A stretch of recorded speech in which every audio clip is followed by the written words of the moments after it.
Hey, what's up, guys? Pascagoula Valley Rail fan. It's been a number of years since I've done a DCC install sound video. I've been really just enjoying life, going out and having fun with my son. But he's gotten older now, so it allows for more modeling time. So I've finally gotten a chance to get some sound decoders and get ready to install them. Already installed a Soundtraxx Econami into this Athearn RTR SD40-2.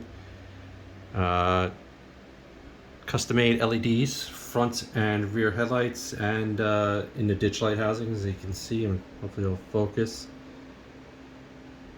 I did everything myself. Just buy the LEDs on bulk and then get some clear tubing, cut them to size, shape, diameter, and then just glue them together and then hook them up. So there it is. It's got a scale sound system speaker in place. You can see it underneath there.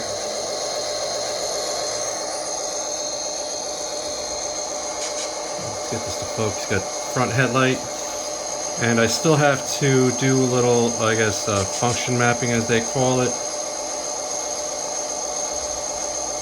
to get the ditch lights to come on with one button, so they will alternate back and forth, but they are wired to each separate function pads, FX3 and FX4. The K5LA horn, which pretty certain is what is on it. It's not a K5LLA, but I like how everything sounds. And I got SD45-2 that I'm waiting on the decals before I start painting it. And I have my custom kit bashed New Jersey Transit GP40PH-2B that I have a sound decoder for that as well. It's got front and rear working headlights, front and rear working ditch lights, and red markers front and rear, and working strobes. I have not put the rear strobe brackets on yet. I got to finish painting those. But the front ones will work once the ESU sound decoder is installed.